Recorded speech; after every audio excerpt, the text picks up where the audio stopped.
Olá, tudo bem? Seja bem-vindo a mais um episódio aqui no podcast O Caminho do Discipulado.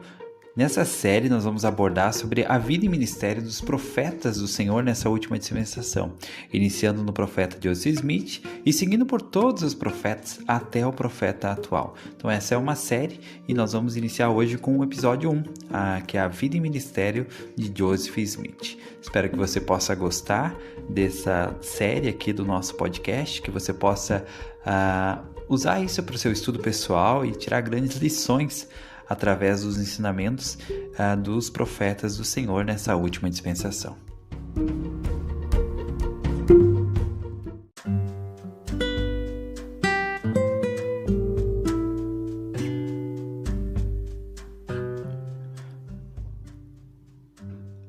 Vida e ministério de Joseph Smith. Joseph Smith, o profeta e vidente do Senhor, com exceção apenas de Jesus, fez mais pela salvação dos homens neste mundo do que qualquer outro homem que jamais viveu nele.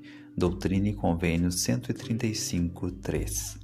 Essa assombrosa declaração descreve um homem que foi chamado por Deus aos 14 anos de idade e que viveu somente até os 38. Entre o nascimento de Joseph Smith em Vermont, em dezembro de 1805, e sua trágica morte em Illinois, em junho de 1844, ocorreram muitas coisas maravilhosas. Deus, o Pai e seu Filho Jesus Cristo lhe apareceram, ensinando-lhe mais sobre a natureza de Deus do que havia sido conhecido por muitos séculos. Profetas e apóstolos antigos concederam um sacerdócio sagrado a Joseph, fazendo com que ele se tornasse uma nova e autorizada testemunha de Deus nesta última dispensação. Uma incomparável fusão de conhecimento e doutrina foi revelada por meio do profeta, inclusive o Livro de Mórmon, Doutrina e Convênios e a Pérola de Grande Valor. Por meio dele, a verdadeira Igreja do Senhor foi novamente organizada na Terra. Hoje, o trabalho que foi iniciado com Joseph Smith prossegue em todo o mundo. A respeito do profeta Joseph Smith, o presidente Wilford Woodruff testificou: ele foi um profeta de Deus e firmou o alicerce da maior obra e dispensação que já foram estabelecidas na terra.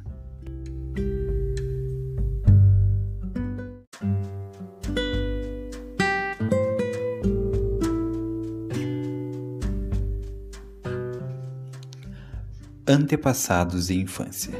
Joseph Smith fazia parte da 6ª geração de americanos da sua família. Seus antepassados emigraram da Inglaterra para a América no século XV. Os antepassados do profeta tinham as características típicas, frequentemente associadas às primeiras gerações de americanos. Acreditavam que Deus os orientava e cuidava deles, tinham uma forte ética de trabalho e serviam diligentemente a sua família e a nação. Os pais de Joseph Smith Sr. e Lucy Mack Smith, casaram-se em 1796 em Tunbridge, Vermont. Eram um casal trabalhador e temente a Deus, que começou sua vida de casados enfrentando difíceis condições financeiras. Infelizmente, Joseph Smith Sr. perdeu sua primeira propriedade rural e sofreu vários reveses financeiros nos anos subsequentes. A família Smith foi obrigada a mudar-se várias vezes, enquanto o pai procurava obter o sustento, cultivando as colinas cobertas de florestas da Nova Inglaterra, empregando-se para trabalhar em outras fazendas, trabalhando no comércio ou dando aulas em uma escola. Joseph Smith Jr. nasceu em 23 de dezembro de 1805 em Sharon, Vermont, o quinto de 11 filhos. Recebeu o nome do pai. Os filhos da família Smith foram, por ordem de nascimento, foram um filho sem nome, natimorto, Alvin, Hiram, Sofronia, Joseph, Samuel, Efraim, que viveu menos de 2 semanas, William, Catherine, Dom Carlos e Lucy. O caráter extraordinário do profeta manifestou-se cedo na vida. A família Smith estava morando em West Lebanon, New Hampshire, quando uma epidemia mortal de febre tifoide atingiu muitas pessoas da comunidade, inclusive todos os filhos da família Smith. Embora os outros filhos tenham se recuperado sem complicações, Joseph, que estava com 7 anos na época, desenvolveu uma grave infecção na perna esquerda. O Dr. Nathan Smith, da Faculdade de Medicina de Dartmouth, próximo a Hanover, New Hampshire, concordou em realizar um novo procedimento cirúrgico para tentar salvar a perna do menino. Quando o Dr. Smith e seus colegas se prepararam para operar, Joseph pediu à mãe que saísse do quarto para que não testemunhasse o sofrimento dele. Recusando-se a tomar bebidas alcoólicas para aliviar a dor e recorrendo apenas ao abraço consolador do pai, Joseph corajosamente suportou as dores quando a cirurgia fez a incisão da perna e raspou parte do osso. A cirurgia foi um sucesso, embora Joseph tivesse que caminhar por vários anos com a ajuda de muletas e tenha ficado discretamente manco pelo resto da vida. Em 1816, depois de repetidos fracassos nas colheitas, Joseph Smith Jr. mudou-se com a família para Norwich, Vermont, para Palmyra, Nova York, esperando encontrar condições mais prósperas. Anos mais tarde, o profeta recordou: estando em situação quase indigente, fomos obrigados a trabalhar arduamente para sustentar uma família grande, e isso exigiu o esforço de todos que eram capazes de proporcionar qualquer auxílio para o sustento da família. Por isso, fomos privados do benefício de uma instrução formal. Basta dizer que somente aprendi a ler e a escrever, e foram-me ensinados os fundamentos básicos de aritmética.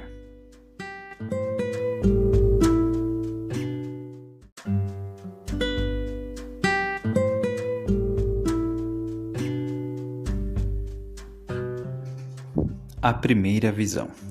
Joseph Smith escreveu: Nasci de bons pais, que não pouparam esforços para instruir-me nos princípios da religião cristã. Mas como muitos outros cristãos, os pais de Joseph reconheciam que alguns dos princípios do Evangelho ensinados por Jesus e seus apóstolos estavam faltando nas igrejas da época. Na região de Palmyra, em 1820, várias denominações cristãs diferentes estavam tentando conquistar conversos.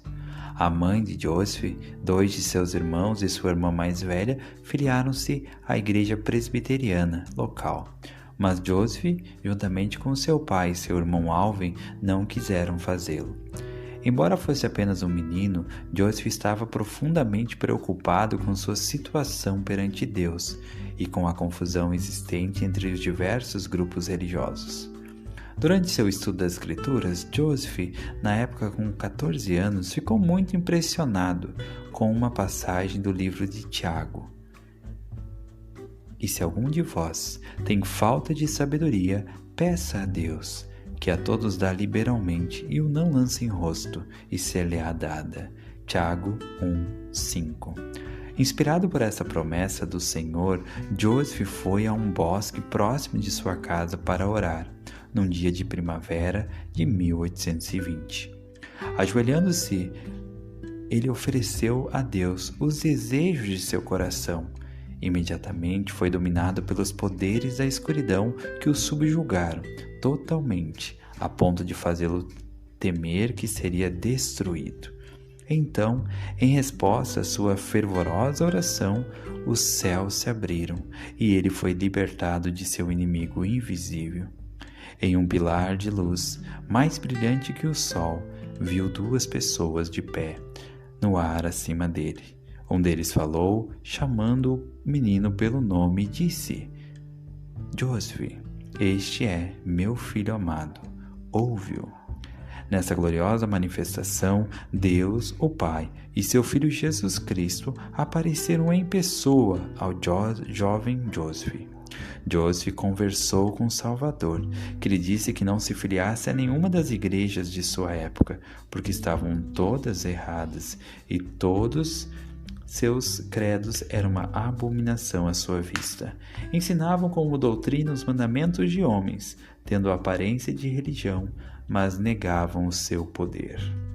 O Senhor também prometeu a Joseph que a plenitude do Evangelho lhe seria dada a conhecer no futuro.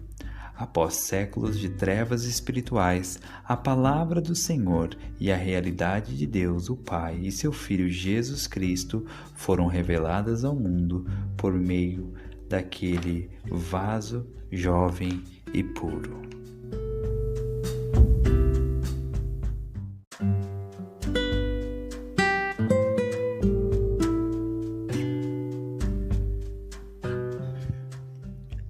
As visitas de Moroni.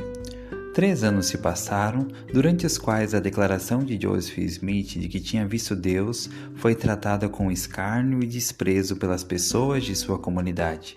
O jovem profeta, então com 17 anos, pensava no que o futuro lhe reservava. Na noite de 21 de setembro de 1823, orou sinceramente, pedindo orientação e perdão por suas fraquezas e imperfeições de jovem. Em resposta à sua oração, seu quarto do sótão encheu-se de luz e um mensageiro celeste chamado Moroni apareceu. Joseph lembrou mais tarde de que ele declarou ser um anjo de Deus, enviado para trazer as alegres novas de que o convênio de Deus, que Deus fez com a antiga Israel, estava prestes a ser cumprido, que o trabalho preparatório para a segunda vinda do Messias rapidamente iria começar, que estava chegando a hora de o Evangelho, em toda a sua plenitude, ser pregado com poder a todas as nações, para que um povo fosse preparado para o reino milenar. Fui informado de que havia sido escolhido para ser um instrumento nas mãos de Deus, para levar a efeito alguns de seus propósitos nessa gloriosa dispensação. Moroni também disse a Joseph que uma compilação de escrituras antigas, gravadas em placas de ouro por profetas antigos, estava enterrada em uma colina próxima. Esse registro sagrado descrevia um povo que Deus havia conduzido de Jerusalém para o hemisfério ocidental, 600 anos antes do nascimento de Jesus. Moroni foi o último profeta entre aquele povo e tinha enterrado o registro que Deus prometera trazer à luz nos últimos dias. Joseph Smith devia traduzir aquela obra sagrada para o inglês. Nos 4 anos seguintes, Joseph deveria encontrar-se com Moroni na colina, no dia 22 de setembro, para receber mais conhecimento e instruções. Precisaria daqueles anos de preparação e refinamento pessoal para traduzir o antigo registro. Tinha que estar preparado para a tarefa e de levar adiante uma obra cujo propósito era convencer os judeus e os gentios de que Jesus é o Cristo, o Deus eterno, que se manifesta a todas as nações.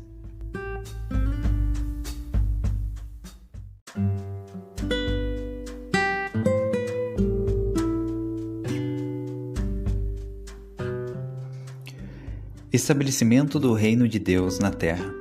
Começa a tradução do Livro de Mórmon. Enquanto esperava para receber as placas de ouro, Joseph Smith ajudou a prover o sustento material de sua família. Em 1825, foi a Harmon, Pensilvânia, a fim de trabalhar para Josiah Stowell. Alojou-se na casa da família de Isaac e Elizabeth Hale, onde conheceu a filha deles, Emma, uma professora alta de cabelos escuros. Em 18 de janeiro de 1827, Joseph e Emma se casaram em South Bainbridge, New York. Embora seu casamento viesse a ser testado pelo falecimento de filhos, dificuldades financeiras e as frequentes ausências de casa de Joseph no cumprimento de seus deveres, Joseph e Emma amavam-se profundamente. Em 22 de setembro de 1827, 4 anos depois de ter visto as placas pela primeira vez, elas foram confiadas a Joseph. Mas assim que as placas foram colocadas em suas mãos, uma multidão local procurou repetida e avidamente roubá-las dele. Para evitar essa perseguição, em dezembro de 1827, Joseph e Emma voltaram a Harmon, onde os pais de Emma moravam. Depois que se estabeleceram ali, Joseph começou a traduzir as placas. No início de 1828, Martin Harris, um próspero fazendeiro de Palmyra, recebeu um testemunho da obra do Senhor nos últimos dias e viajou para Harmon, a fim de ajudar Joseph com a tradução. Em junho daquele ano, o trabalho de tradução de Joseph resultara em 116 páginas manuscritas. Martin pediu várias vezes ao profeta que lhe desse permissão de levar o manuscrito para a casa dele em Palmyra, para mostrar a alguns membros da família. O profeta fez o pedido ao Senhor e foi-lhe negado. Mas ele insistiu mais 2 vezes. Finalmente, Martin recebeu a permissão para levar o manuscrito. Enquanto o manuscrito estava em Palmyra, ele foi roubado e nunca mais foi recuperado. O Senhor retirou do profeta por algum tempo as placas, o Urim e o Tumim e o dom da tradução, deixando-o humilhado e arrependido. Em uma revelação do Senhor, Joseph aprendeu que precisava sempre temer a Deus mais do que aos homens. A partir dessa época, embora tivesse apenas 22 anos de idade, sua vida foi um exemplo devido à completa dedicação ao cumprimento de todo o mandamento do Senhor. Em 5 de abril de 1829, Oliver Cowdery, um professor que era apenas um ano mais jovem do que Joseph, chegou à casa dele em Harmon. Em resposta a uma oração, Oliver tinha recebido um testemunho da veracidade da obra do profeta. 2 dias depois, o trabalho de tradução recomeçou, com Joseph ditando e Oliver escrevendo. A restauração do sacerdócio de Deus. Enquanto Joseph e Oliver trabalhavam na tradução do livro de Mórmon, leram um relato da aparição do Salvador aos antigos nefitas. Como resultado, decidiram buscar a orientação do Senhor sobre o batismo. Em 15 de maio, foram até as margens do rio Susquehanna, que fica perto da casa de Joseph, em Harmon, para orar. Ficaram maravilhados ao serem visitados por um ser celeste que declarou ser João Batista. Ele conferiu-lhes o sacerdócio arônico e instruiu-os a batizarem-se e ordenarem-se um ao outro. Mais tarde, conforme prometido por João Batista, os antigos apóstolos Pedro, Tiago e João também apareceram a Joseph e Oliver. Concederam-lhes o sacerdócio de Melquisedeque e os ordenaram apóstolos.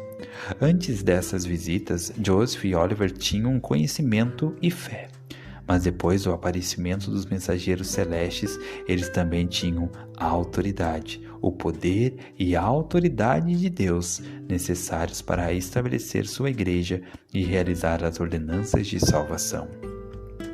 Publicação do Livro de Mórmon e organização da Igreja. Durante abril e maio de 1829, o trabalho de tradução que o profeta fazia em casa em Harmon passou a ser cada vez mais interrompido pelas perseguições. Portanto, Joseph e Oliver mudaram-se temporariamente para o distrito de Fayette, Nova York, para terminar a tradução na casa de Peter Whitman Sr. A tradução ficou pronta em junho, menos de 3 meses depois de Oliver ter começado a servir de escrevente para o profeta. Em agosto, Joseph já contratara o editor Egbert B. Grandin, de Palmyra, para imprimir o livro. Martin Harris hipotecou a fazenda em nome do Sr. Grandin para assegurar o pagamento dos custos de impressão e posteriormente vendeu 151 acres de terra para pagar a hipoteca. O livro de Mórmon ficou pronto para venda ao público na livraria do Sr. Grandin em 26 de março de 1830. Em 6 de abril de 1830, apenas 11 dias depois de o livro de Mórmon ser anunciado para venda, um grupo de cerca de 60 pessoas se reuniu na casa de Thoras e Peter Whitman Sr. em Fayette, Nova York. Ali, Joseph Smith organizou formalmente a igreja, que mais tarde, por revelação, veio a chamar-se a Igreja de Jesus Cristo dos Santos dos Últimos Dias.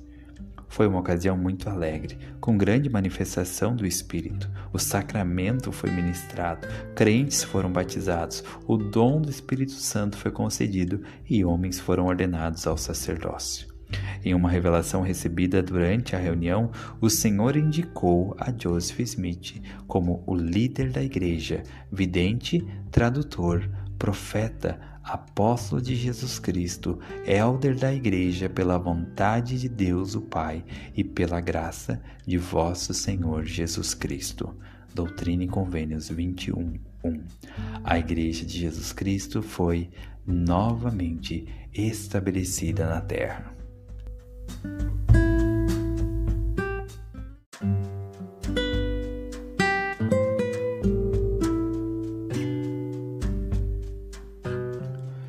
Kirtland, Ohio. Expansão da Igreja e do Reino. À medida que os membros da igreja compartilhavam entusiasmo a verdade que tinham encontrado, a nova igreja cresceu rapidamente. Logo foram estabelecidos ramos nos municípios de Fayette, Manchester, Collegeville, em Nova York. Em setembro de 1830, o Senhor revelou por meio de Joseph Smith que missionários deveriam ir aos Lamanitas, que moravam na fronteira ocidental do Missouri. A viagem dos missionários os levou a passar por Kirtland, Ohio, onde se reuniram com um grupo religioso que procurava a verdade e converteram 130 deles, inclusive Sidney Rigdon, que mais tarde se tornou membro da primeira presidência. O grupo de santos em Kirtland cresceu muito, chegando a ter centenas de membros à medida que compartilhavam o evangelho com as pessoas das redondezas. À medida que a igreja cresceu em Nova York, a oposição também aumentou. Em dezembro de 1830, o profeta recebeu uma revelação instruindo os membros da igreja a ir para Ohio, que ficava a mais de 400 quilômetros de distância. Nos meses seguintes, a grande maioria dos santos de Nova York vendeu suas propriedades, frequentemente perdendo muito dinheiro. Fizeram os sacrifícios necessários para reunirem-se aos santos em Kirtland, Ohio. Joseph e Emma Smith estavam entre os primeiros a começar a viagem para Ohio, chegando a Kirtland em 1º de fevereiro de 1831. 2 locais de reuniões para os santos. Em junho de 1831, enquanto a igreja se fortalecia em Kirtland, o Senhor orientou o profeta e outros líderes da igreja a viajar para o Missouri. Ali, lhes revelaria a terra de sua herança. Durante os meses de junho e julho de 1831, o profeta e outras pessoas viajaram quase 1.500 quilômetros de Kirtland ao condado de Jackson, que ficava à fronteira ocidental das comunidades americanas estabelecidas. Pouco depois de chegarem, o profeta recebeu uma revelação do Senhor declarando que a terra do Missouri é a terra que designei e consagrei para a reunião dos santos. Portanto, esta terra é a terra da promissão e o local para a cidade de Sião. O lugar que agora é chamado de Independence é o lugar central e um local para o templo se acha a oeste. Em cumprimento de profecias feitas pelos antigos profetas da Bíblia, Joseph Smith, que na época tinha 25 anos, começou a estabelecer os alicerces da cidade de Sião na América. Em agosto de 1831, ele presidiu a dedicação da terra como um lugar de reunião em Ohio, onde incentivou alguns dos fiéis a se reunirem no Missouri. Centenas de santos se enfrentaram os rigores do século XIX na viagem até a fronteira americana e rumaram para o seu novo lar no Missouri. De 1831 a 1838, havia membros da igreja morando tanto em Ohio como no Missouri. O profeta, os membros dos coros dos 12 e muitos outros membros da igreja moravam em Kirtland, enquanto os membros da igreja se concentravam no Missouri, sendo liderados ali por seus líderes do sacerdócio, sob a direção do profeta. Os líderes da igreja se correspondiam por carta e frequentemente viajavam de Kirtland para o Missouri. Em fevereiro de 1834, foi organizada uma estaca em Kirtland e no ano seguinte uma estaca no condado de Clay, Missouri. Revelação contínua. Enquanto morava na região de Kirtland, o profeta recebeu muitas revelações do Senhor a respeito da restauração do Evangelho nos últimos dias. Em novembro de 1831, os líderes da igreja decidiram publicar muitas das revelações num livro que seria conhecido como Livro de Mandamentos. O livro deveria ser impresso em Independence, Missouri. Mas, em julho de 1833, turbas enfurecidas destruíram a prensa e muitas páginas impressas, com exceção de algumas cópias do livro que foram salvas. O livro de mandamentos nunca foi colocado à disposição dos membros da igreja. Em 1835, as revelações que seriam publicadas no livro de mandamentos, bem como muitas outras revelações, foram publicadas em Kirtland como Doutrina e Convênios. Enquanto morava na região de Kirtland, o profeta também continuou seu trabalho inspirado na tradução de Joseph Smith da Bíblia, uma obra que ele havia começado em 1830 por mandamento do Senhor. Muitas coisas claras e preciosas tinham sido perdidas da Bíblia ao longo dos séculos, e o profeta foi guiado pelo Espírito para fazer correções no texto da versão do rei Jaime da Bíblia e restaurar informações que haviam sido perdidas. Essa obra resultou na restauração de importantes verdades do Evangelho, inclusive muitas revelações hoje incluídas em Doutrina e Convênios. Embora o profeta pretendesse publicar sua revisão da Bíblia, assuntos urgentes, inclusive perseguição, impediram-no de publicá-la em sua totalidade durante a vida dele. Como parte dessa revisão inspirada da Bíblia, Joseph Smith recebeu a revelação que hoje é o livro de Moisés, e uma tradução inspirada de Mateus 24, que hoje é chamada de Joseph Smith Mateus. Em 1835, o profeta começou a traduzir o livro de Abraão, de um antigo papiro egípcio que a igreja tinha comprado.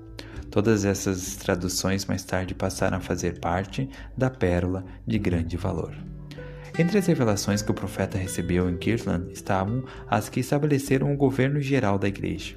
Sob a direção do Senhor, Joseph Smith organizou a primeira presidência, em 1832. Ele organizou o Quórum dos 12 e um Quórum dos 70, em 1835. Durante esse período, ele também estabeleceu os quórums do sacerdócio arônico e de Melquisedeque para atender às necessidades dos membros locais da igreja. O primeiro templo nesta dispensação. Como uma das partes mais importantes da restauração, o Senhor revelou a Joseph Smith a necessidade de templos sagrados. Em dezembro de 1832, o Senhor ordenou aos santos que começassem a construir um templo para o Senhor em Kirtland, Ohio. Embora muitos membros da igreja estivessem sem moradia adequada, emprego e alimentos, responderam com entusiasmo ao mandamento do Senhor, e o profeta trabalhou lado a lado com eles. Em 27 de março de 1836, Joseph Smith dedicou o templo em meio a uma grande manifestação pentecostal do Espírito. Uma semana depois, em 3 de abril de 1836, aconteceram alguns dos eventos mais significativos da história religiosa. O Senhor Jesus Cristo apareceu a Joseph Smith e Oliver Cowdery no templo, declarando: "Aceitei essa casa e meu nome aqui estará. Manifestar-me-ei a meu povo com misericórdia nesta casa." Doutrina e Convênios 110:7. Também apareceram 3 mensageiros das dispensações do Velho Testamento: Moisés, Elias e Elias, o profeta. Eles restauraram as chaves e a autoridade do sacerdócio que tinham sido perdidas na terra havia muito tempo. O profeta Joseph Smith recebeu então a autoridade para coligar Israel dos 4 cantos da terra, para selar as famílias para essa vida e para toda a eternidade. Esta restauração de chaves do sacerdócio seguia o padrão do Senhor de dar ao profeta linha sobre linha, preceito sobre preceito, um pouco aqui e um pouco ali, até que a plenitude do Evangelho de Jesus Cristo foi restaurada na terra. Pregar o Evangelho eterno. Por meio do ministério do profeta, o Senhor orientou a enviar missionários para pregar o Evangelho a toda a criatura. O próprio profeta sentiu o fardo desse encargo e saiu de casa muitas vezes, deixando a família para proclamar o Evangelho. Nos primeiros anos da igreja, foram chamados missionários para pregar em várias partes dos Estados Unidos e Canadá. Então, no verão de 1837, o profeta foi inspirado a enviar elders para a Inglaterra. O profeta instruiu Heber C. Kimball, um membro do Quórum dos 12, a liderar um pequeno grupo de missionários nesse grande empreendimento. Deixando a família quase sem nenhum recurso para a subsistência, o Elder Kimball partiu, tendo fé que o Senhor o guiaria. Um ano depois, aproximadamente 2.000 pessoas tinham se filiado à igreja na Inglaterra e 26 ramos haviam sido organizados lá. Joseph enviou subsequentemente membros dos 12 para a Inglaterra para servir de 1839 a 1841, e essa missão também foi extraordinariamente bem sucedida. Em 1841, mais de 6.000 tinham aceitado o Evangelho. Muitos deles emigraram para a América, revigorando e fortalecendo a igreja em um período muito difícil. Partida de Kirtland. Os santos de Kirtland tinham sofrido perseguição quase desde o momento em que chegaram àquele lugar, mas a oposição se intensificou em 1837 e 1838. O profeta disse: em relação ao reino de Deus, o diabo sempre estabeleceu seu reino na mesma época, em oposição a Deus. O profeta sentiu o impacto da hostilidade, tanto de inimigos de fora da igreja, quanto de apóstatas que se voltaram contra ele. Foi injustamente acusado de muitos crimes, maltratado em tribunais, em dezenas de casos civis e criminais sem fundamentos, e forçado a esconder-se daqueles que procuravam tirar-lhe a vida. Mas permaneceu fiel e corajoso em meio a quase constante oposição e dificuldades. Por fim, a perseguição na região de Kirtland se tornou intolerável.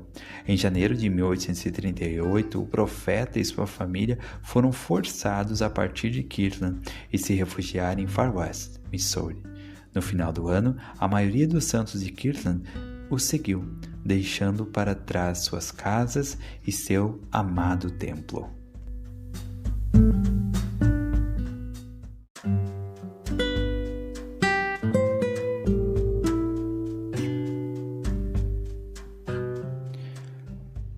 Os santos no Missouri, expulsão do condado de Jackson e a marcha do acampamento de Sião. Enquanto os santos de Kirtland se esforçavam para estabelecer a igreja em sua região, muitos outros membros da igreja faziam o mesmo no condado de Jackson, Missouri. Os santos dos últimos dias começaram a criar comunidades no condado do verão de 1831. 2 anos depois, havia cerca de 1.200 santos na região, ou seja, aproximadamente 1/3 da população local. A chegada de tantos santos perturbou os antigos colonizadores da região. Os missourianos temiam a perda do controle político para os recém-chegados, que eram em sua maioria do norte dos Estados Unidos e não apoiavam a prática sulina da escravatura.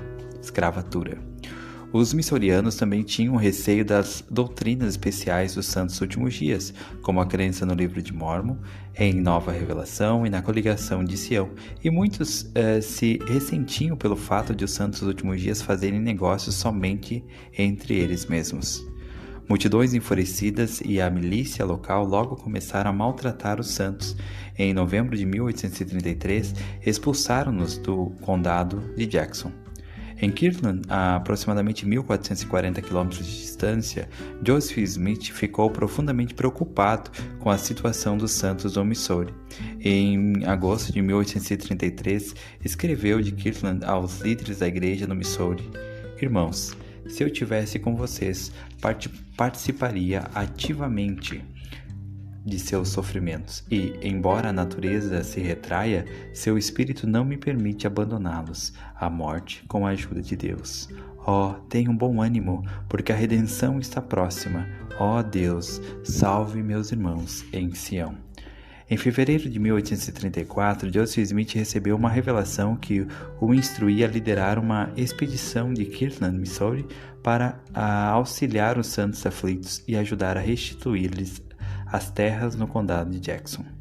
Essa revelação está em Doutrina e Convênios 103.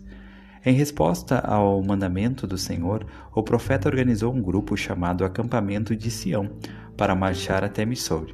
Em maio e junho de 1834, o grupo, que acabou incluindo mais de 200 membros, iniciou sua jornada rumo ao oeste, atravessando Ohio, Indiana, Illinois e Missouri. Enfrentaram muitas dificuldades, inclusive uma epidemia de cólera. Em 22 de junho de 1834, quando a expedição aproximava-se do condado de Jackson, o profeta recebeu uma revelação que dispensava o acampamento. Contudo, o Senhor prometeu que Sião seria redimida no seu próprio tempo. Depois de organizar uma estaca no condado de Clay, com David Whitmer como presidente, o profeta voltou para Ohio. Embora o acampamento de Sião não tenha recuperado as propriedades dos santos, propiciou um treinamento inestimável para os futuros líderes da igreja, porque os participantes aprenderam princípios justos de liderança a partir do exemplo e ensinamentos do profeta. Em uma reunião dos membros do acampamento de Sião e outros membros da igreja, realizada em Kirtland em 14 de fevereiro de 1835, o profeta organizou o Quórum dos 12 Apóstolos. 2 anos depois, ele organizou um Quórum dos 70. 9 dos membros do Quórum dos 12 e todos os membros do Quórum dos 70 tinham participado do acampamento de Sião. Comunidades estabelecidas no norte do Missouri. Em 1833, quando os santos foram guiados do condado de Jackson, a maioria fugiu para o norte, atravessando o rio Missouri para o condado de Clay, Missouri. Um grande número de membros da igreja continuou a morar no condado de Clay, Missouri, até 1836, quando os residentes daquele condado disseram que não poderiam mais dar-lhes refúgio. Os santos, portanto, começaram a mudar-se para o norte do Missouri, sendo que a maioria se estabeleceu no condado de Caldwell, um condado novo, organizado pela Assembleia Legislativa do Estado para acolher os santos últimos dias expulsos. Em 1838, um grande grupo de santos que foram forçados a abandonar Kirtland se uniu a eles. O profeta chegou com a família em março daquele ano a Far West. A própria comunidade de Santos Últimos Dias, a próspera comunidade de Santos Últimos Dias no condado de Caldwell, e estabeleceu a sede da igreja ali. Em abril, o Senhor instruiu Joseph Smith a construir um templo em Far West. Infelizmente, a paz durou pouco para os santos do norte do Missouri. No outono de 1838, novamente multidões enfurecidas e a milícia agrediram e atacaram os santos últimos dias. Quando os membros da igreja revidaram para defender-se, Joseph Smith e outros líderes da igreja foram presos sob a acusação de traição. Em novembro, foram presos em Independência e depois em Richmond, Missouri. Em 1º de dezembro, foram levados para a cadeia de Liberty, Missouri. Naquele inverno, o profeta e seus companheiros suportaram condições desumanas. Foram confinados ao porão da cadeia, uma cela escura, fria e imunda, e a comida era tão ruim que não conseguiam comê-la até serem obrigados a fazê-lo pela fome. O profeta descreveu sua condição e a dos santos como uma prova de nossa fé, igual à de Abraão. Enquanto o profeta estava preso, milhares de santos últimos dias, inclusive a própria família do profeta, foram forçados a sair de suas casas no Missouri durante o inverno e a primavera de 1838 e 1839. Em 7 de março de 1839, Emma escreveu a Joseph de Quincy, Illinois, e disse: "Só Deus sabe os pensamentos de minha mente e os sentimentos de meu coração quando parti de nossa casa e nosso lar, deixando quase tudo o que possuíamos, exceto nossos filhos pequenos, e iniciei minha jornada para fora do estado do Missouri, deixando você preso naquela prisão solitária." Sob a direção de Brigham Young e outros líderes da igreja, os santos foram conduzidos para o leste, para proteger-se em Illinois.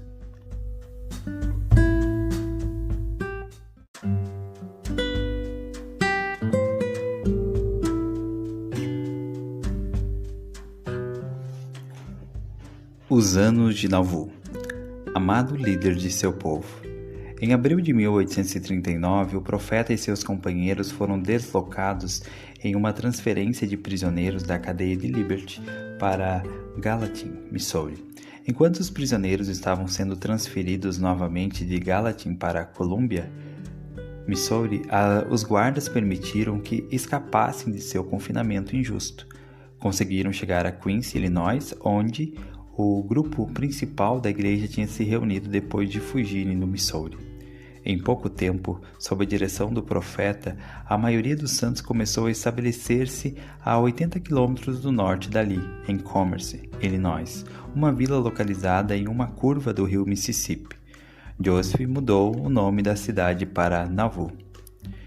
E, nos anos seguintes, muitos membros recém-conversos chegaram a Nauvoo, dos Estados Unidos, Canadá e Inglaterra, tornando aquela região uma das mais populosas de Illinois. Joseph e Emma estabeleceram-se perto do rio em uma pequena cabana de toras, que serviu como escritório do profeta nos primeiros dias de Nauvoo.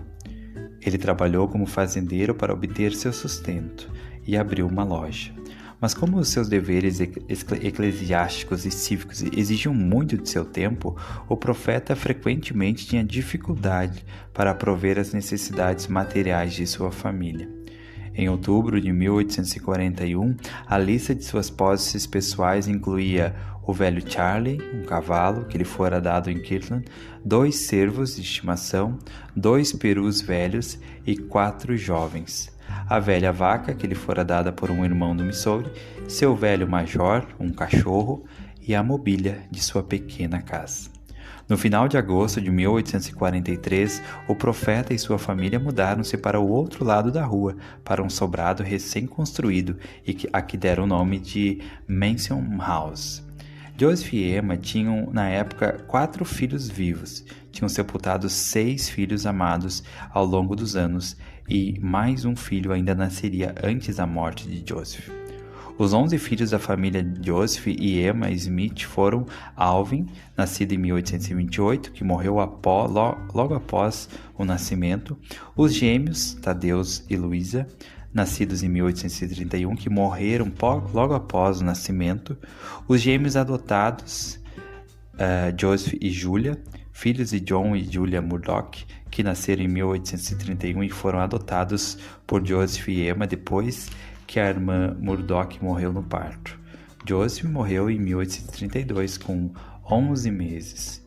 Joseph III, nascido em 1832, Frederick, nascido em 1836, Alexander, nascido em 1838, Dom Carlos, nascido em 1840, que morreu aos 14 meses de idade.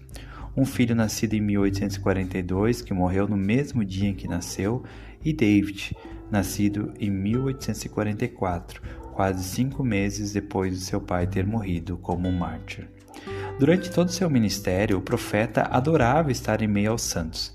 A respeito da cidade de Nauvoo e seus habitantes, ele disse: "Esse é o lugar mais adorável e as melhores pessoas que existem sob o céu." Por sua vez, os santos amavam e sentiam que ele era amigo deles, frequentemente chamando-o de irmão Joseph. Um converso observou: "Há um magnetismo pessoal nele que atrai para si todas as pessoas que o conhecem. Ele não finge ser um homem sem falhas nem fraquezas", escreveu um residente de Nauvoo. "É um homem que você não consegue deixar de gostar.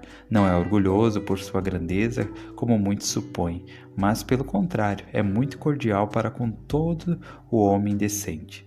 William Clayton, um converso inglês, escreveu para casa em Nauvoo a respeito do profeta, dizendo: "Eu realmente desejaria ser um homem assim." O profeta fez muitos discursos em Nauvoo, e os membros da igreja adoravam ouvi-lo falar, porque ele ensinava as verdades reveladas do Evangelho com poder. Angus M. Cannon relembrou: nunca ouvi falar sem sentir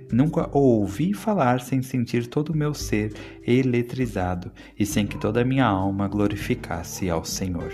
Brigham Young declarou: "Nunca perdi uma oportunidade de estar com o profeta Joseph Smith e ouvi-lo falar em público ou em particular, no afã de adquirir entendimento que vinha da fonte e a partir da qual ele ensinava, para que eu também tivesse acesso a ela e pudesse usá-la quando precisasse. Esses ensinamentos eram mais preciosos para mim do que toda a riqueza do mundo." A liderança de Joseph Smith se estendia além de suas responsabilidades religiosas em Nauvoo. O profeta engajou-se em assuntos civis, legais, empresariais, educacionais e militares. queria que a cidade de Nauvoo oferecesse todas as vantagens e oportunidades de progresso cultural e cívico a seus cidadãos. Em janeiro de 1844, em grande parte por ter ficado desapontado quando os líderes estaduais e federais deixaram de prover compensação para os direitos e propriedade tirados dos santos no Missouri, Joseph anunciou sua candidatura à presidência dos Estados Unidos da América.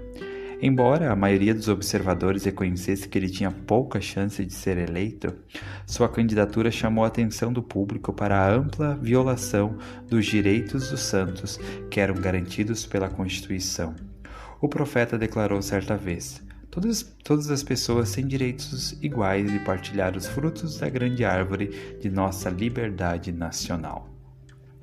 Santidade ao Senhor, construir um templo para Deus em Nauvoo. Quando os santos foram forçados a partir de Kirtland, deixaram para trás o templo que trabalharam tão arduamente para construir, mas eles teriam novamente um templo sagrado em seu meio, porque o Senhor lhes ordenou que começassem a construir um templo em Nauvoo. O trabalho começou no outono de 1840 e as pedras de esquina foram colocadas em 6 de abril de 1841, em uma cerimônia presidida pelo profeta. A construção do Templo de Nauvoo foi um dos mais importantes projetos de construção do oeste dos Estados Unidos na época. A construção do templo exigiu dos santos imensos sacrifícios, porque com a constante imigração para a cidade em desenvolvimento, os membros da igreja, de modo geral, eram pobres. O profeta começou a ensinar a doutrina do batismo pelos mortos já desde 15 de agosto de 1840. Como o templo estava em seus estágios iniciais de construção, os santos, a princípio, realizaram nos rios e córregos locais os batismos pelos mortos. Em janeiro de 1841, o Senhor revelou que essa prática somente poderia continuar até que os batismos pudessem ser realizados no templo. Isso está em Doutrina e Convênio 124, versículo 29 a 31. Durante o verão e o outono de 1841, os santos construíram uma fonte batismal temporária, de madeira, no subsolo do templo, que acabara de ser escavado. Os batismos pelos mortos foram realizados pela primeira vez naquela pia batismal em 21 de novembro de 1841.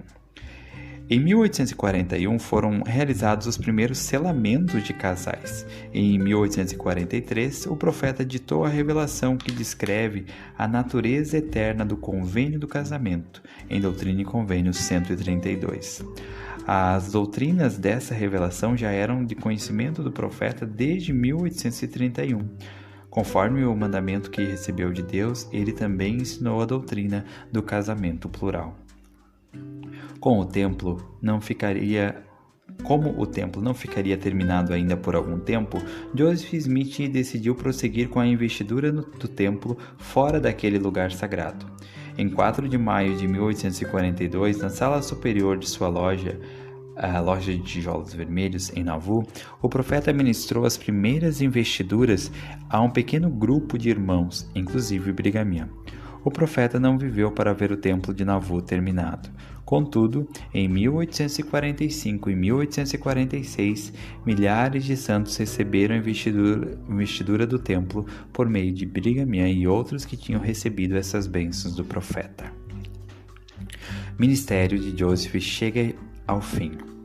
Embora os santos tenham a princípio desfrutado de relativa paz em Nauvoo, as nuvens da perseguição foram gradualmente se acumulando ao redor do profeta, e ele se sentiu que sua missão terrena estava chegando ao fim.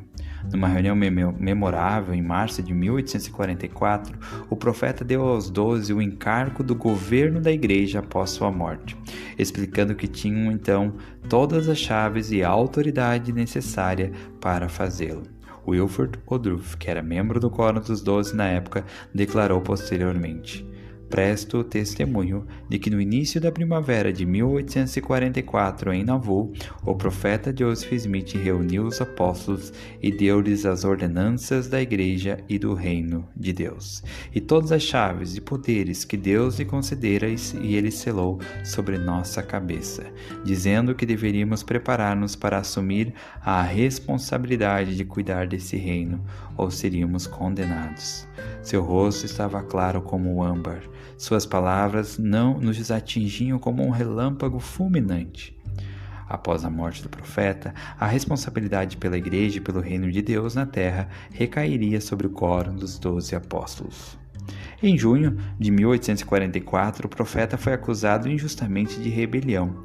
Embora tivesse sido inocentado dessa acusação em Nauvoo, o governador de Illinois, Thomas Ford, insistiu que Joseph fosse julgado pela mesma acusação em Carthage, Illinois, sede do condado de Hancock. Quando o profeta e seu irmão Hiram chegaram a Carthage, foram livrados por fiança da acusação original, mas foram então acusados de traição contra o estado de Illinois e presos na cadeia local. Na quente e abafada tarde de 27 de junho de 1844, uma multidão enfurecida com o rosto pintado de preto invadiu a cadeia e assassinou Joseph e Hiram Smith. Cerca de 3 horas mais tarde, Willard Richards e John Taylor, que estavam na cadeia com o mártir, enviaram uma triste mensagem a Nauvoo, dizendo: Cadeia de Carthage, 20 horas e 5 minutos, 27 de junho de 1844. Joseph e Hiram estão mortos. Aconteceu em um instante. Aos 38 anos de idade, o profeta Joseph Smith selou seu testemunho com sangue, tendo concluído seu trabalho na mortalidade com a Igreja e o Reino de Deus estabelecidos pela última vez na terra. Joseph Smith caiu atingido pelas balas dos assassinos. A respeito do profeta Joseph Smith, o próprio Senhor testificou: Chamei Joseph por meio de meus anjos, meus servos ministradores, e pela minha própria voz desde os céus, para realizar minha obra, cujo alicerce ele estabeleceu, e foi fiel, e tomei-o para mim. Muitos se têm maravilhado por causa de sua morte, mas era preciso que ele selasse o seu testemunho com o próprio sangue, para que ele fosse honrado e os iníquos fossem condenados. Isso está em Doutrina e Convênios 136, versículos 37 a 39. Joseph Smith, o grande profeta, vidente e revelador desses últimos dias, foi um servo valoroso e obediente do Altíssimo. O presidente Brigham Young testificou: Não creio que haja um homem vivendo nessa terra que não tenha conhecido melhor do que eu. E declaro, sem temor, com exceção de Jesus Cristo, nunca houve, nem há, homem melhor que tenha vivido nesta terra. Sou testemunha disso.